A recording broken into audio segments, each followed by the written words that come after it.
Hello, Hey. Internet world. What's going on? Oh, we are back as usual on It's this true. wonderful Friday evening, nearing the end of April. So those May flowers should be blooming We haven't anytime had soon. many showers. My name is Grant, and I am here with professional child abductor Jake. Yeah, but I just put them back home. He abducts. It's kind of like I a. abduct them from the abductors and I bring them home. No, don't lie. It's like a puzzle. It's a service. He abducts them from their homes and puts them in different homes and pranks the families. Only with newborns, so they can't really tell. Yeah, no one really knows. But it's a fun hobby that he has. You know, it's really fun. I guess that's my hobby. I'm Jake. Yeah, I don't have the proper equipment. I'm trying to break into that hobby, but I've taken you on ride-alongs for it. I want to get my own van and my own candy stash, but I eat all the candy, so I yeah, can't have yeah. that. That was a short night when I took you out. But Yeah, we are starting a cult. Yeah. we are starting a cult, and today we thought we would have. I honestly, I'm not going to lie to you. I cannot believe that this is something we haven't talked about before, only because it's kind of the entire basis of what we do.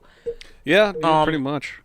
It's pretty much it has a hand in almost every topic we do, maybe excluding true crime to a certain degree, but anything else is fair game. We're gonna talk a little bit about just some declassified UFO cases, things of that nature. Yeah.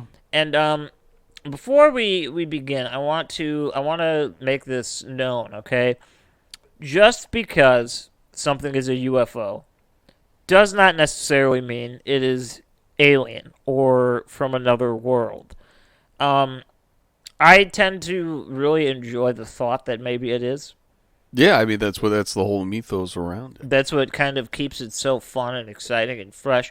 But really, it just means we don't know what that is. Yeah, exactly. Now, the reason that I'm always so fascinated by things that get declassified, mostly because when something is classified, that means it's currently under investigation or the investigation closed recently enough to where it doesn't need to be shared yet. Yeah, I think it's like 50 years is the window that it has to be classified. And to me, if you ask me, when the government of the United States of America is investigating an unidentified flying object or an unidentified submerged object, that kind of opens the door to me to think that maybe these are alien.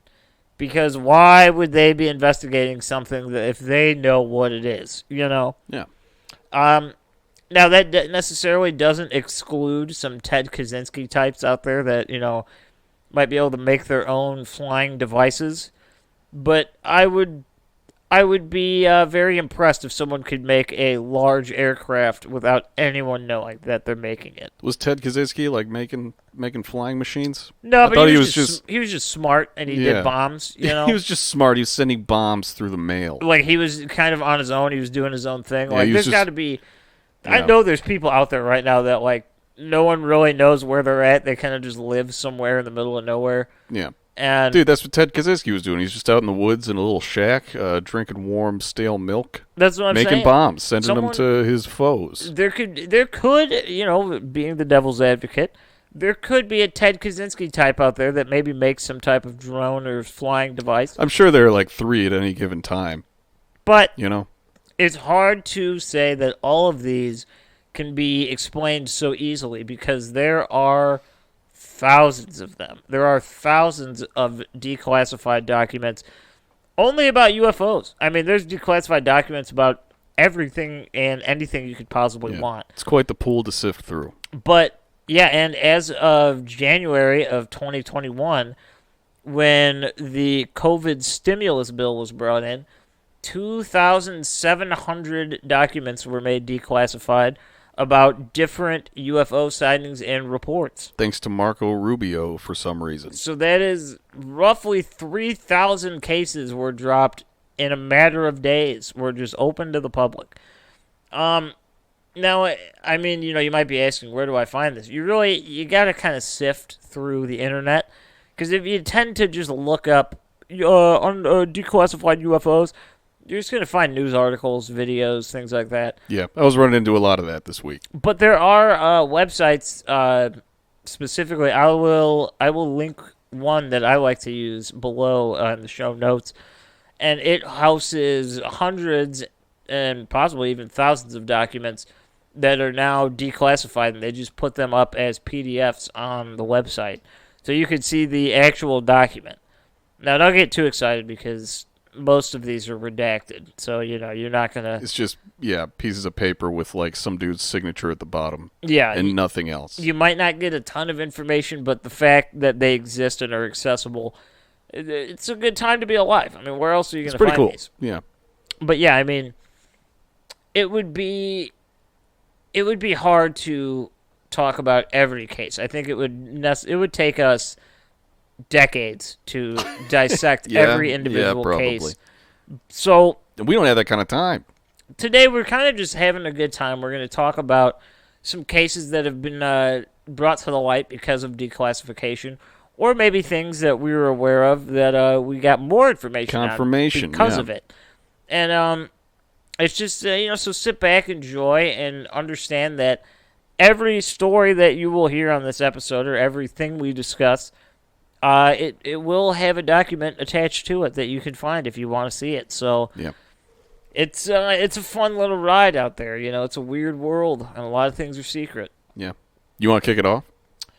I would like to kick it off, and I would like to kick it off with a short little... It's not even really a story. All mine are kind of short and quick, but they're very interesting. That's fine. That's kind of where I'm at, too. You just bring it up as a talking point. I mostly, it's going to be a very relaxing episode. We're just going to chill. We're all going to just hang out. Just fucking chill, dude.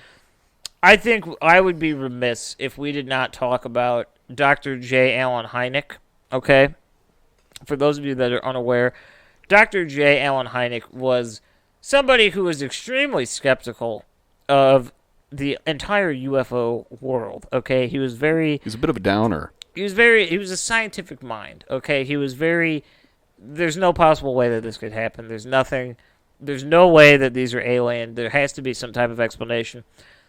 Until he was enlisted to work on Project Blue Book, which is arguably the biggest, most notable declassification thing out there when it comes to aliens. Blue books, dude. You remember taking those tests in college where it was just a blank blue book and you just had to write everything? I do remember that. Those were not great. But anyway. So, the reason I bring up Dr. J. Allen Heineck is because he's a very interesting specimen to talk about. He is a very known skeptic who gets roped into the government, essentially, and they hire him for that specific reason. They're having him investigate some of these wild claims that are out there, okay? And over the years of him doing research and compiling data and, doing all of the work he's doing, he completely did a 180, and he is a firm believer that extraterrestrials exist and that the things he's encountering are, in fact, alien, perhaps. He went completely from fucking Snopes to a green text website. Absolutely. Yeah.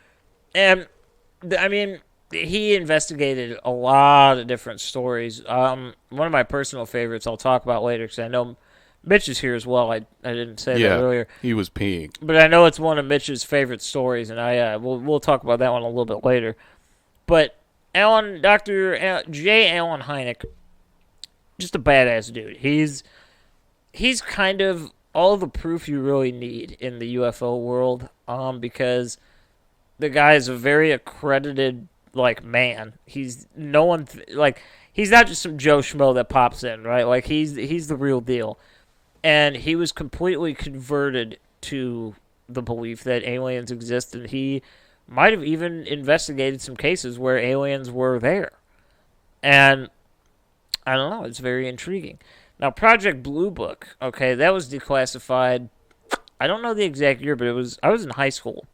So it's pretty recent. It was 2015 at the latest. Yeah, I want to say it was maybe 2012-ish. Good year, yeah. And Project Blue Book, it's not necessarily its own project. It's just a bunch of different studies on different cases and investigations that they've done. And some of them are kind of impossible to answer. Like, for instance, one of the earliest cases was a pilot, and he came down and he was very, very adamant that he had seen a craft in the shape of a pyramid, and it was whizzing in all different directions, up, down, left, right, straight, backwards, with no repercussions. And for those of you who have ever been in an airplane, it is not easy to get an airplane to move. Okay, like it requires a lot of distance and speed. And this thing was just at the drop of a hat, boop, just going up in the air, just hanging out. Now this kind of opened the door because this guy was in the Air Force. Okay, so this guy had credentials that we were like, maybe we should listen to him, right? You know, He flies. like this, we can't just write him off. He's not just some guy that hopped into a plane. And this was kind of the early edition of the snowball effect that the Project Blue Book would take, because upon investigating this, they couldn't really figure out what to do, but they realized that it had a real psychological effect on the individual. And this kind of led Dr. Heineck to believe that even if it didn't happen, even if it was all fabricated, the person telling the story truly believed what they saw. So that is enough to kind of investigate and dig in and see what you can find. Yeah, it's just like with ghosts, you know. Yeah, exactly. It's like it's a very personal experience. So when someone has physical reactions to things because of something they've seen, you can kind of infer that, okay, this might be a little bit bigger than we originally thought. Yeah. And that is kind of the role that Dr. J Allen Heineck has played in the UFO world, or ufology as they so call it. You know? Ufology. And it really requires an open mind. So I want you to understand, keep your mind open, okay? Yeah. Enjoy yourself. Enjoy what we're about to tell you.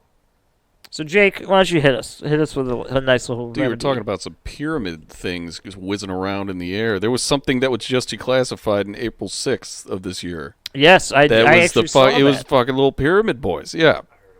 It was fucking insane. Apparently, like, there were 3 photographs that were taken by, like, U.S. military, or Navy specifically, that were leaked. And the specific article that I found on it, like, the video is insane. I think we should, like, post something about that video. Oh, yeah, no, it is a cool video. It's very weird. It's very interesting. But, so the particular article that I, like, found on this, it was fucking theblackvault.com. That's where I got it. They were trying to, like, verify the story before they posted it. And so they actually, like, contacted, like, the people in charge of the Department of Defense. Basically, they contacted them and were like, is this, like, real? And they like, all right, yes, it is real. We don't know what it is, and it was taken by Navy personnel. They're like, okay, cool. So they, like, triple-checked. He was just, like, badgering them with emails. They were like, we can give you no more information.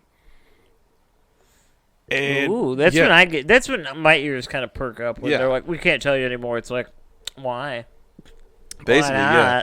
And so it was like 3 photos and a video, and like there was a timestamp, or not a timestamp, but there was like a label in the bottom of the actual video that said like it was not to be discussed. It was like it was classified specifically as like a UFO or unexplained aerial phenomenon, like UAF, yeah, or UAP. There it is. You got it. But so they emailed him back about that specific label in the bottom, and they were just kind of dodging the question. They're like, we can't confirm or deny that is the classification, because that is what was leaked, is that classification of the specific video and pictures. There's like, we can't verify that, but we can verify that the pictures are correct. But what this article got into was, how can you verify the like photograph and the video with it, but not the caption at the bottom within that same video? Right. So he's like, so the lines that we've drawn, it's like, yes, they're saying it without they're saying it. They're just like, this, we don't know what this is, and it is a crazy-ass video. I want to post it, but I don't know if I can.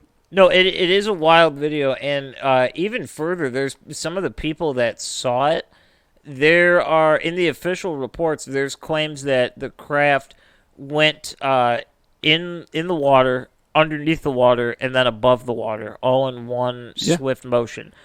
So, again, back to what I was saying a moment ago, any of you that have ever been in an aircraft, we have never successfully built a multi-purpose aircraft, meaning that it can't go underwater, travel in the water, and then just fly out when it feels it's done. Yeah, it was just like that. I'm pretty sure it was the Philadelphia experiment, that episode where we were talking about that orb that kind of did that same thing. Mm-hmm. And a vortex would just open underneath, not a vortex, but like a little opening would go into the water, and it would just kind of slide in there and then slide back out as it was closing behind it, and just shoot into the air. Maybe this is the new and improved pyramid version. Ooh. New, sleek design. And what's funny is, in a roundabout way, the government, and when I refer to the government, I'm referring to the United States government. Because that's what we'll be dealing with today, is the cases that are, at least documented in America. Yeah. So, the Pentagon, they, in a roundabout way, they haven't openly admitted that it's a UFO, but when, like how Jake said, they've confirmed that the footage is real. They've confirmed that they're unaware of what it is. Yeah. So in a very dancing around the question sort of way, they admitted that it's a UFO. Yeah. I mean, they don't know what it is. They didn't say it, but they were like, these are correct. Yeah. These are, we don't, okay, yes, we're verifying this. At first, like when they first asked, like the first 2 or 3 emails, they were just like, we can only verify that this footage was taken by Navy personnel. Mm-hmm. And then they just kept badgering them. It's like, yes, it's real fucking footage. They're like, do you know what it is? It's like, I can confirm that this is real footage. And it's like, I can confirm everything about this is real. And I mean, I don't know about you guys, but this is huge news for me, because for the first time ever, the government is admitting that there are UFOs, that there are things in the air that they're unaware of, at UFOs, least. UAPs, whatever you want to call them, they're out there. And Now, the government's like, fucking, yeah, buddy. You have to, keep as part of an open mind, you have to be on both sides.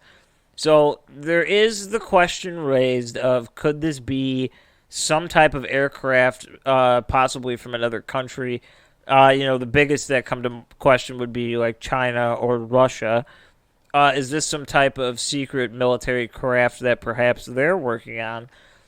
I am uneducated in military craft and secret production of military craft. Yeah.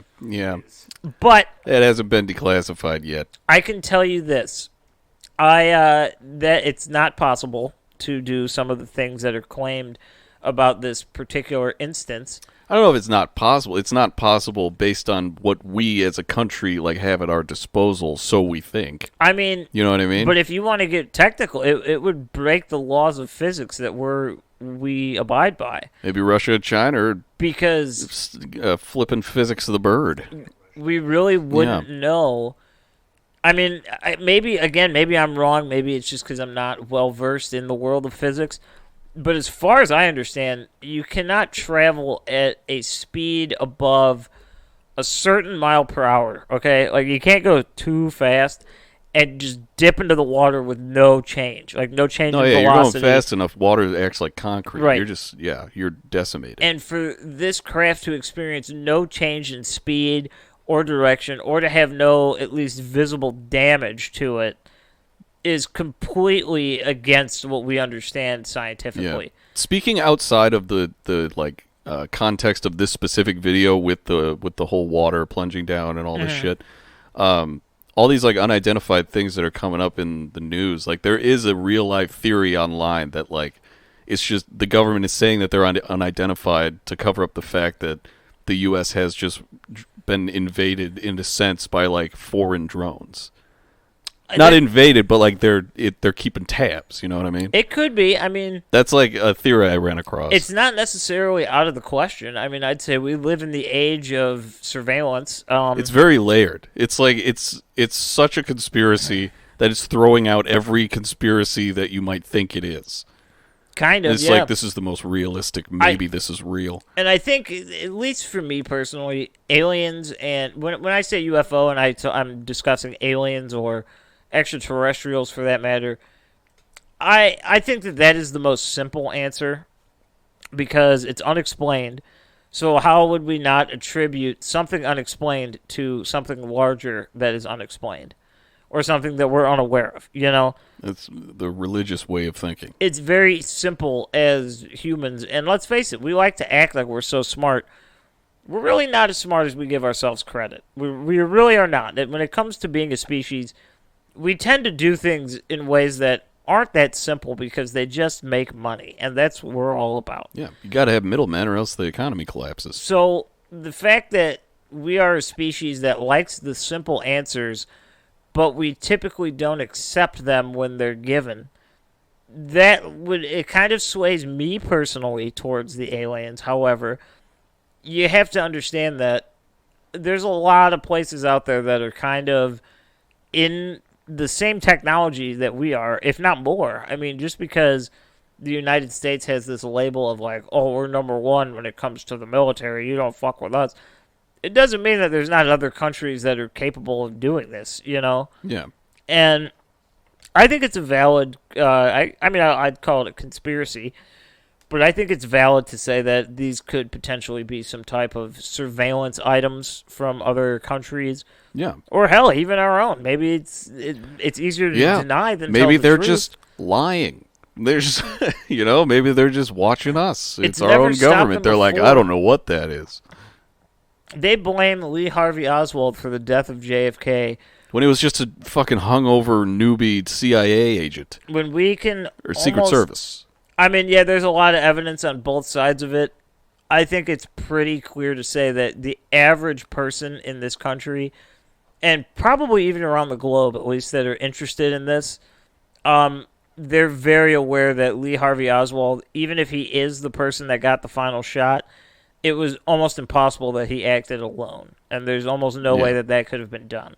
Yeah. So, he just happened to be trying to do the thing that happened. Yeah, exactly. It was a crazy situation, but he did not do it. Yeah, to me, it kind of that's the thing with these declassified documents is that it almost raises more questions because you're getting a little bit of answers, but they're not the answers you want. It's not like, yes, this was that, or no, yeah, true. I mean, like, no further information came from these things being documented. So why would we, are we to just, look at it? It's like, oh, I figured it out, not the government. They just had to give me their fucking documents. It's like, right. They don't really lead anywhere necessarily. It's just kind of like, this is a more detailed description of what I sort of already knew. And to me, I'm a big fan. I think anyone that is, especially the military. Now, everyone's got their opinion on the military and things like that. And just because you're in the military, it doesn't mean that you're a credible source. It just means that you're in the military. Yeah, you enlisted and you could do some push-ups and you work very hard, thanks. But in a lot of these cases, you kind of have to believe them because, especially these cases that go back into the 50s and 60s and 70s, I mean, you're putting a lot on the line when you're giving your name and attaching it to this wild story that arguably no one's going to believe. Like, you are really kind of putting yourself out there. Yeah. And to me, it kind of goes back to the Betty and Barney Hill, where, I mean, they were the kind of the first people to have something like this that open on the media. Yeah, and they, as a mixed-race couple back then, had kind of everything to lose. No, exactly. By doing that. So it's like, it's so easy to write off, like, oh, well, this person, they faked it or they did this. It's like, I don't know. I don't necessarily buy that. Even someone like Travis Walton, who I'm personally a big fan of his story because... His story's badass. Yeah, it has almost everything you want. And, I mean, there are a lot of people out there that, can be skeptical of that story and like, oh, he made money and he made a movie and now he's a well-known name in that world and he goes to, talking circuits and he does things and it's like... But you're lucky he told the story. Right, and it's like, but what you're not grasping is it's not like this guy made a 6-figure check because of what he did.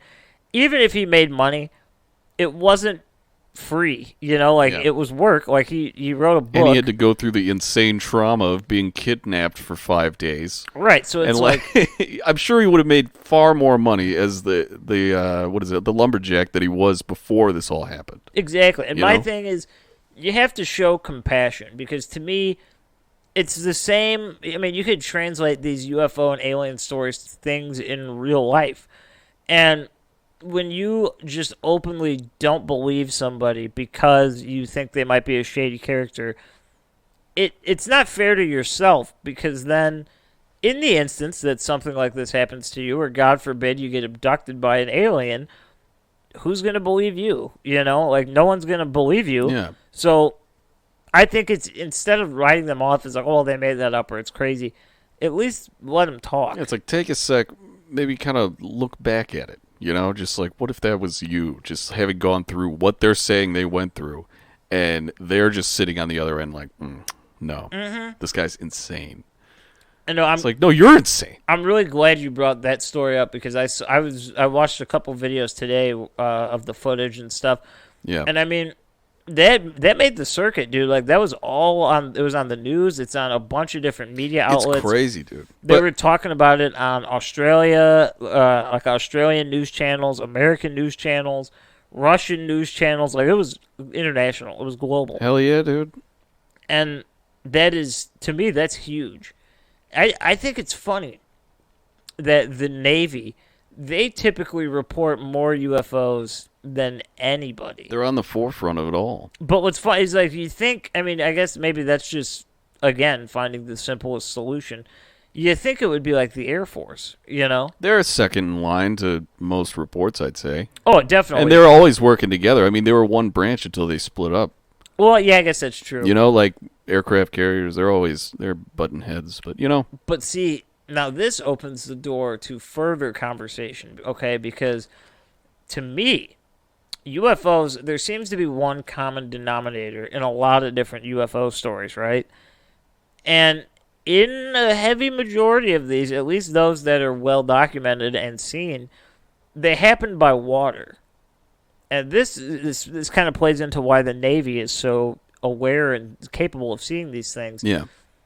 Because if it really is a UFO, whether it be terrestrial or extraterrestrial in origin, it doesn't want to be spotted. It's not flying over Kansas, like it's in Not all the time. Yeah. Yeah, it's like it's not in Manhattan right now, just floating around like, oh hey, I'm up here in the sky. They're in very, very remote, dark locations that I would say the majority of the population are not at most of the time. Yeah. And I think that kind of, I mean, it could kind of sway you either way. To either conspiracy, whether it being man-made or some type of alien-made craft. But you got to understand that they're not trying to be spotted. Okay? No, of course not. They're very, what's the right word? Secretive is not the right word. They're trying to not get Very caught. sly. And I mean, They're sly dogs. it is funny. Like, you think of like a story like the Phoenix Lights or the Battle of Los Angeles. Like, Yeah. those lights over the city, like, those are like very rare. I mean, those are not happening every day. But UFO sightings are happening every day. Yeah. Just the majority over water. Exactly. Dude, before you get into your next thing, something that I came across just like while doing this that kind of has something to do with like the government, like dealing with saucers and stuff. Anyway, it's this thing called Project 1794 or 1794 or whatever. Okay. It's a declassified flying saucer plan. They were trying to build a flying saucer in 1956, and it was called Project 174. 1794. Damn it! I find that funny because that is post Project Blue Book.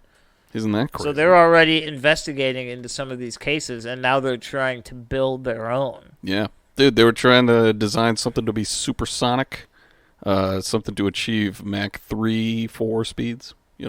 Mach Something like that. 3. Come on, Jake. Mach. Come on. It's not a Big Mac. No, I'm kidding. Did I say Mach? Yeah, you did.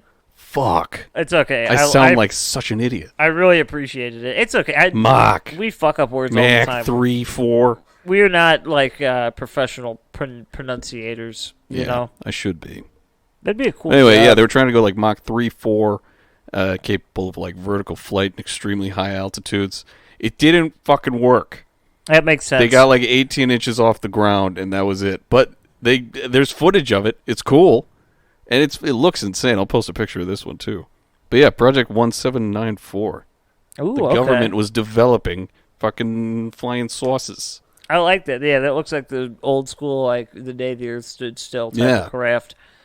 Bet you had something to say. What are you chiming in with here? Hit me, baby. Hit me, I just baby. wanted to say that it's funny how we always make jokes about like, you know, things going Mach. It's like this is going like Mach 5. It's like it's actually not that crazy when it comes to airplanes. No, it's not. Yeah, which is funny because I'm like, are you serious? You break the sound barrier, but like it's really not that crazy when you look at some of these. Even like look at this picture. Let's see Like this that? picture. Like that's Oh, yeah. real.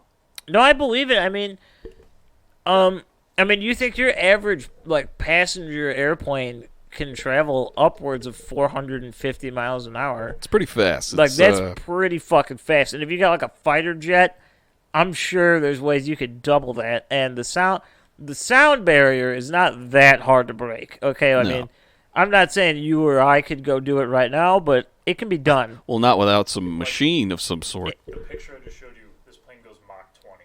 Mach 20, 20 is the plane that planes. Mitch showed us. It's interesting. I would like you to send me that picture because I enjoy that. That's God, nice. Now I don't know if I said Mach with an accent to be fun Mach. or what. I don't know what I did.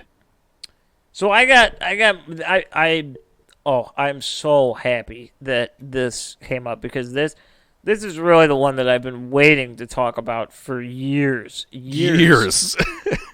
mean, even previous to us even having a podcast where we talk about these things. You're like, I got to get this out. This was something that I was beyond interested in.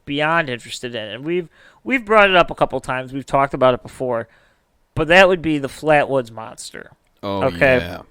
Now, the Flatwoods Monster, the information on it is now declassified. It is also a part of Project Blue Book. And it is a wonderful little tale, and it's a one-time story, okay? And this was in the evening of September 12th, 1952. Okay, we're going to travel to Braxton County, West Virginia. And the little town is called Flatwoods, just in case you were confused on the locale. That's where the name came from. Right, so we got two people. They're the key stars in this story, okay? So you got Edward and Fred May, okay? Now they're hanging out outside. It's around 7:15, and they're outside with their buddy Tommy Heyer. So they see this crazy red light shoot through the sky. Like, I mean, blister through the sky. It's not like a little hovering dot. It's like, it's like the cartoon sound effect attached to it. What year was this? 1952. 52. So there weren't probably high-powered lasers back then. I would venture a guess and say they definitely, I don't think so. even if they did exist, they were not being used in Braxton County, West Virginia. I mean, I'm just going to assume. Yeah. I'm just going to assume. So they see this red light, and it comes crashing down in this farm nearby who was owned by this guy named G. Bailey Fisher. It's not super necessary, but I'll just refer to it Spectacular names, honestly. as like Fisher's Farm, so like you have an idea of what we're talking about here. Fishes. So Fisher's Farm, the boys are out, right? And they're kind of freaking out, so they run home, and they're telling their mom, right? Kathleen May, okay? Oh, yeah. Yeah. Yeah, Kathleen. So she was like, okay, I'm sure you boys are just talking about nothing. Like, let's go look. I'm sure this is bullshit. So she went out, and then a couple other people from the neighborhood, like, that were aware of what was going on, or at least, like, heard some crash, they all kind of joined. So there's this little, like, convoy walking down to Fisher's Farm to go see what the hubbub's about, right? And it's 1952. It's not like, I mean, I don't know. It's not like this is a common occurrence. Yeah, it's not even a common occurrence now. Like, Can you imagine, like, a group of, like, 10 people just walking in the middle of the road, like, in just walking up your driveway? No, I It'd can't. be very nerve-wracking. I can't. I'd call the police. So this is where the story kind of gains a little bit of merit to myself and other people out there that are familiar with the story. A National Guardsman from the state of West Virginia saw it as well, and he joined them in their little convoy over to Fisher's Farm, and that was Eugene Lemon. Okay? All these are such great names for some reason. So Eugene Lemon and the May family and a couple kids from the neighborhood are all on their way to Fisher's Farm. They want to know what the fuck happened. Okay, like they're kind of like this is strange. Like we want to see what's going on. Yeah. And so they're getting there, and they kind of climb on top of this hill which overlooks the farm. So it goes. If you've ever been to West Virginia, I was unaware of this until I actually went there. Hilly as fuck. Oh my God, everything is up and down. There's not a piece of flat land anywhere. It's always fucking divoting. It's like, whoop, just kidding, whoop, just kidding, whoop, just kidding. It's always going up and down. It's kind of nice. So they climb this little hill that overlooks the backside of the farm, right? And they're looking out, and it's nighttime now. It's around 7:40-ish by the time everything happened. So it's dusky, perhaps. Dusky. And they see this red light, and it's flashing. Now, they described it as pulsing, like almost lifelike, the way it did. It would get brighter, brighter, brighter, dimmer, dimmer, dimmer, brighter, brighter, brighter. It wasn't like on, off, on, off, on, off. Yeah. It had some, like, tempo to it. So they're looking at it from this distance, right? And they're like, this is strange. So Eugene Lemon, the National Guardsman, pulls out his flashlight, and he's like, all right, we're gonna move in. Like, we're gonna go see what's going on. So he takes a couple steps forward, and he starts shining the flashlight, and this is where he sees what would now be known as the Flatwoods Monster. Okay, so he sees, it's described, I'll quote this too, this is from Eugene Lemon, quote, a man-like figure with a round, red face surrounded by a pointed hood-like shape. Okay, we've posted pictures before, but I will gladly post another picture of the Flatwoods Monster. I think on our Facebook page it's still the oh yeah, the header, right? Yeah, there's the children drawing. Yeah, it's it's I don't know if it's still that, or I don't even know. I haven't looked in a minute, but we do have a picture on our Facebook. Yeah, the description you just gave kind of just sounds like me drunk with a hat on. Yeah, a little bit. Yeah, but what's interesting is this was no person, okay, because it was about 10 feet tall. It was Jake drunk with a hat on. Unless Jake added 4 feet to his height and traveled back in time. Fucking 10 feet tall? Yeah, it was 10 feet tall. Jesus. It was 10 feet tall. It was huge. And it's often depicted as almost like looking like what would be a helmet on, like a clear helmet. But no one's I mean, that could just be the shape of the head or whatever they saw. Dude, I'll tell you what, a drunken knight with stilts and a helmet, that sounds hilarious. Mm-hmm. No, it's creepy. So it's 10 foot tall.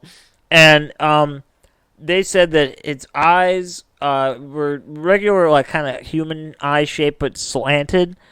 And they would emit this green light from its eyes. Ooh. So it would kind of glow, kind of like you see like a dog or a cat in the darkness, you know, and they have like that reflective eye. Yeah, so they can see better in the dark. It was kind of doing something like that, but not as aggressive as like an animal. It was very soft. It had hands, which were described as claws. It had like hooked fingers. Does it have large talons? No talons that were mentioned, but it does have hands. Damn it. And it's important to note that at least the original people, Eugene Lemon and Kathleen May, the two arguably credible sources, as they're the adults that are there, they described that it had individual fingers and it had like hands. Like it wasn't like a chicken's foot, you know. Like they were individual that could move on their own and like separate from each other. Did they get a count of the phalanges? They did not. Damn. I mean, they might have, but they didn't really go into too specific detail on that. Yeah, I can't imagine they were just analyzing the hands. So, according to Eugene Lemon, once they flashed the light at the individual in question, the monster, it emitted a small hissing sound similar to a deer, is what he said. Whoa. And it slowly glided towards them. And it didn't walk, it glided. in one swift motion, like hot butter on a pancake, just slid towards them. Okay? Now, this is when Eugene Lemon freaked the hell out, right? And he threw his not threw it, but he dropped his light, and everyone kind of scattered because they were like, oh, fuck. That is bad news. Yeah, probably. We don't want any part of that. That's bad news. Interestingly enough, there was... Everyone that saw this thing described it as an extremely pungent smell that came from either the craft or the individual. It was a craft? Well, they didn't really see a craft, but this thing that was emitting the light. Yeah, the light is where they think the craft They was. assumed it was some type of craft, perhaps. Okay. I don't know. I don't know why I'm talking like that. A craft, perhaps. A craft, maybe it was a craft beer. But, yeah, so they said that there was a really strong smell, and it lingered in the air like mist. So it was something that they could see. Like, they were seeing this thick, foggy air. Did they have, like, comparisons to what it smelled like? No. All they said is that it made them nauseated. Like, they were going to throw up the second they smelled it. Like, it was just... Poop. So this is when the local police show up, right? And they were called in because there were reports of an aircraft falling out of the sky and landing somewhere near Fisher's Farm. How ironic that everyone's here, like, that's what we came to check out too, dude. Like, what the hell? So everyone's kind of freaking out, and this is where they start telling their story, right? So eventually it is realized that there are these skid marks in the ground. So what that means to you is that something landed there. And it was something bigger than an animal, because an animal does not leave skid marks. They might leave paw prints. If they're wearing underwear, I mean, maybe. Well, yeah, I guess that's true. Put like those bears on the commercial that love wiping their ass. Yeah, then no skid marks in that house.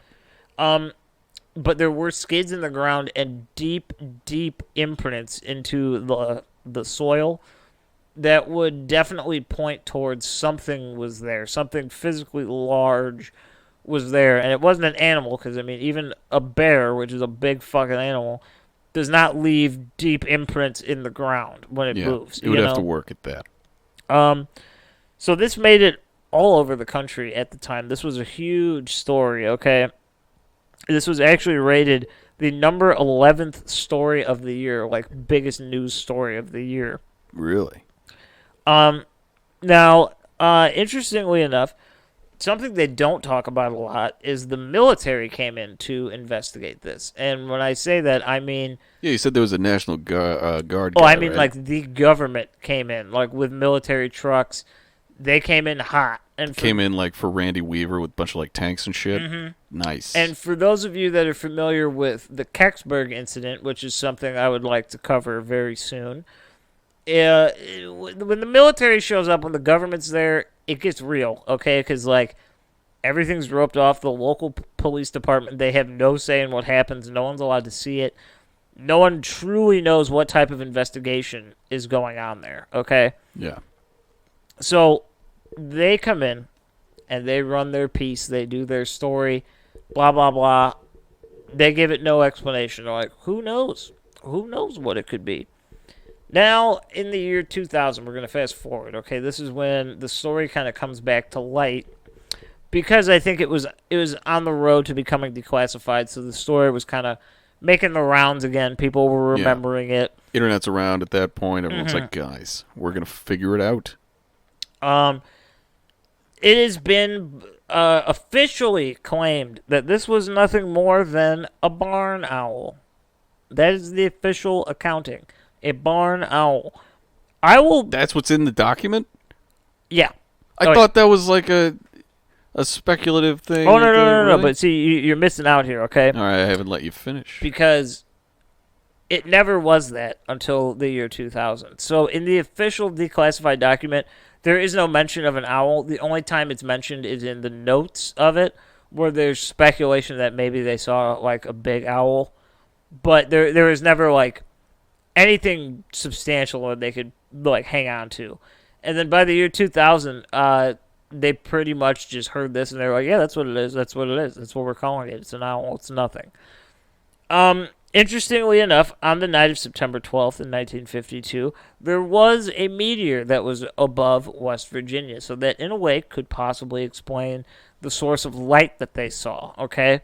But that does not explain what they saw. And all of these people, this goes back to the picture we have on our Facebook of the drawings. Those drawings are actually really interesting because those are done by the 3 kids, so the 2 May children and their friend. Yeah. Those were the official pictures that they drew All and done, gave to the police. Yeah, individually, not copying off each other. Right, like these were done separately. Like it was, I mean, obviously they weren't like interrogated, but they weren't all sitting in one room drawing something. Like they made them put the folders up so they couldn't cheat. Right, they were told like, draw tell us what you saw, like draw it for us, like let's see. And they all drew pretty much the same thing. So I'll talk about this barn owl thing for a minute, okay? Now, the barn owl, I get it.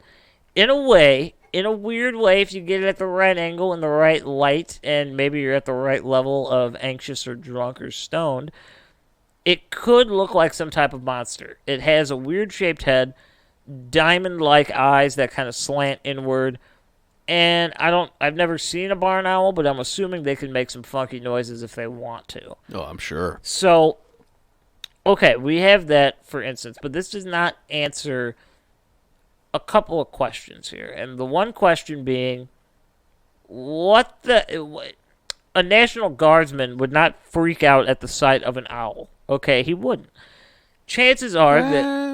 I mean, I guess, yeah. I don't know, man. I'm giving a lot of credit to the How long has he been in there? How much experience does he have hunting for things in the woods with civilians? Like maybe he's feeding off the energy. That is true. That's a very valid point. I'm in the camp that I don't think anyone would react to an owl with fear. Perhaps some type of anxiety or jumpiness. Just like caution, like that thing's got some fucking claws on him. But to actually be afraid to a point where you are running the other way, leaving like your equipment behind because you're so afraid you're just running, I find that a little bit hard to swallow, for me personally. Very suspect. It also does not answer the question of the light, the source of light, because just because they say there was a meteor that could be seen over West Virginia does not answer the idea of the crash or the light being emitted from something that they're seeing fall out of the air. Yeah. So that's another point of contention there. Then we move into the smell. Barn owls do not emit a pungent, misty smell that like fucking makes you want to throw up, unless it's covered in poop or something. I don't know, but maybe. But then how's it vaporizing it? I don't know. All these things, but that is fucking weird. The biggest question of all, back to the beginning of this episode, why in God's name would they call in Dr. J Allen Heineck to investigate a barn owl sighting? Why would they waste this individual's time? This guy's working on top secret government shit that has to deal with aliens and UFOs and like maybe the state of national security. And they're going to have this dude go out to West Virginia to investigate what might have been a fucking owl. And not even so much their like misuse of his expertise. It's like, why would he be like totally flipped on his opinion of these things if it was just a barn owl? Exactly. You know? And I know it's just one facet on this huge like Project Blue Book scenario. There's a lot of shit in there, but I don't know, man. I feel like he's a man of science. It has to be consistent. It has to all be all encompassing. So for him to change his mind and for like there to be duds in certain places, that doesn't line up. Right, and I mean, I know I just said that, like, you know, quote, the credible sources being the adults. You can't write off what the children have seen because there's a difference between one kid saying they saw something and a group of children corroborating on a single story. I don't know, for those of you out there, I don't know how familiar you are working with children, but for those of you that are, you understand that it is not easy to get a group of children to all follow through on one plan, okay? Oh, yeah. This is not some mastermind behind this, like, we're all going to say this, okay? It doesn't work as easily with kids as it does with adults, That's why parents scream into pillows. And for 3 to 5 children to all witness the same thing and all be able to corroborate the same visual with each other and others, that's a big sign to me. Like, Yeah. that is big. If there's one thing children are when it comes to being scared, a lot of the time they're honest. Yeah. You know? I know that was a bit longer, but that was really I liked it. I don't really have much else, honestly. that So was part of the reason why I wanted to do this episode, is because I wanted to be able to talk about the Flatwoods Monster story, but it's not enough to merit its own episode, and No, it yeah. fits very smoothly into the idea of disclosed UFO cases. Yeah. Because it's very interactive. I mean, it has to deal with the government, citizens of just everyday people, a UFO, and a fucking alien. So it's got everything you want. It's the Mac Daddy. It's got drawings. It's got everything. It is the Mac Daddy of stories. And you mentioned this was my favorite story. Yes. And I had to think for a second. I was like, what is he talking about? I was like, no, it's going to be the Flatwoods Monster, I think. And yeah, you were spot on. And I think, like, not the only reason, but like probably the biggest reason this is my favorite story is the description. Dude, it How looks wicked. everyone has the same description, and the description of the being itself is just like, I don't know. I think it's really cool and unique from It's scary like any as other fuck. story. If you, like, we'll post the picture for sure. It's scary. Like, it is creepy. It's hard to look Yeah, at dude. it in like the black and white rendition of it and not be like a little like freaked out by it. Like, it is a creepy looking thing. Dude, 10 feet tall with glimmering eyes and like fucking long ass face. That's creepy. I want to throw in Red another face. What are you talking about? I got a quick little tidbit here, okay? And I the only reason I'm throwing this one out there, I don't even know the particular name. It's a story that I had come across like a long time ago, just like listening to different alien abductions and UFO cases. And there was one instance of a man who was abducted by aliens, right? And he was brought to this secret, well, he's supposedly secret, or just some type of base where, you know, he didn't know where he was. He was not sure what part of the world he was in. And it was dealing with the Men in Black, okay? And the Men in Black were asking him questions and trying to get information from him. And for those of you that are unaware of the Men in Black, a real cursory thing.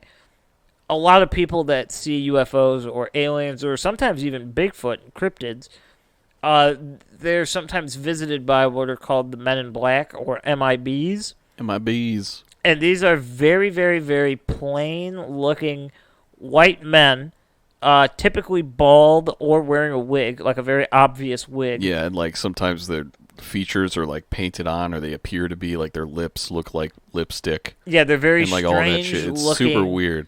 And when I say white men, I don't mean like a They're white like man. it's like olive tone. Yeah, like I mean Like- damn near translucent skin, like very Yeah. pale, sickly almost.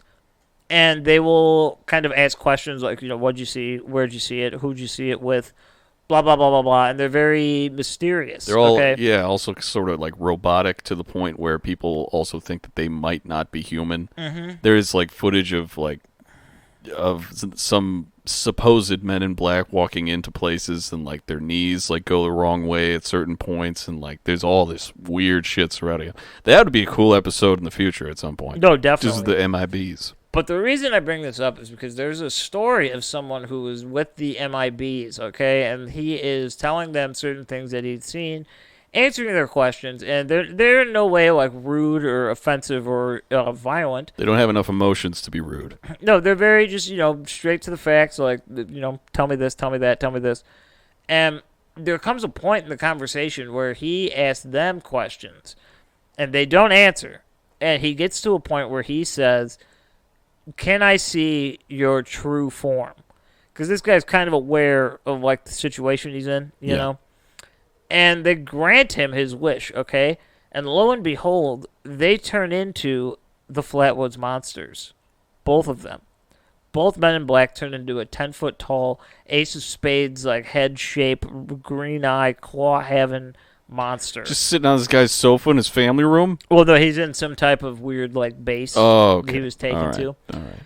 But I mean, I can't really corroborate that story because not only do I not have the detailed information on it, but it is a story that's out there circulating on the internet.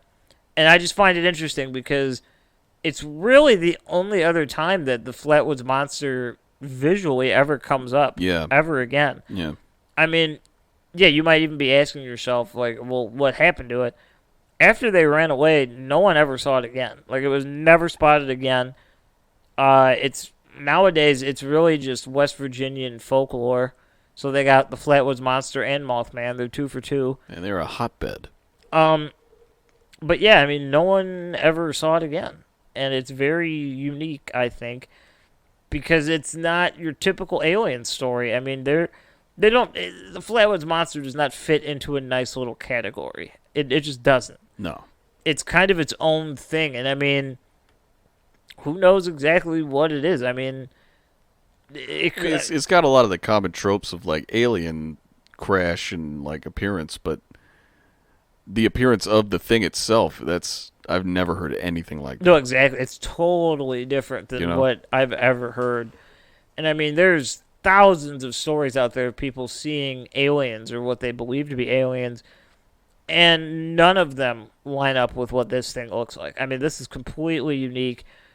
And that kind of adds it to me, because if it was a barn owl, I think we would have more sightings like that, because barn owls are real animals. So wouldn't that be something that might be mistaken for more than once? Yeah, no, that is a good point. People have never really mistaken it again, at least publicly. So who knows? I mean, I don't have the answers to these are all rhetorical questions I'm asking here. But it's interesting to think about, because who knows what the hell's out there? Yeah, I have no idea. But yeah. Neither does the government, and they're declassified shit. Yeah, and I think that's one of the most important things to note on this episode. It's something that I have said a lot. I'm sure I've said it on this show. I don't know when, so go back and listen to all of our old episodes. Even if you listen to them, go back and listen to them again. Yeah, it might take you until the next new episode next week to get there. But yeah, just hit play on episode 1 and just let it ride. Yeah, let's just see where it takes us. But the way I look at things is it's very simple, and that is this: even if you do not believe in UFOs or aliens or the possibility that they could exist, you don't necessarily have to, because the government does.